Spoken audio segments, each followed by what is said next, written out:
بسم اللہ الرحمن الرحیم۔ السلام علیکم۔ کیا آپ کو معلوم ہے کہ ہمسایہ کے حقوق کیا ہے؟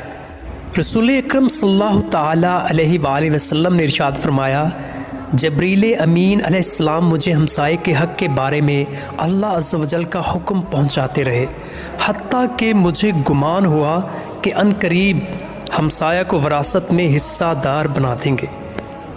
ایک دفعہ حضرت سیدنا عبداللہ بن عمرو رضی اللہ تعالی عنہ نے ایک بکری ذبح کرنے کا حکم دیا تو وہ ذبح کر دی گئی۔ پھر آپ نے اپنے خادم سے دریافت کیا کہ کیا تم نے اس میں سے ہماری یہودی ہمسائے کو کچھ بھیجا؟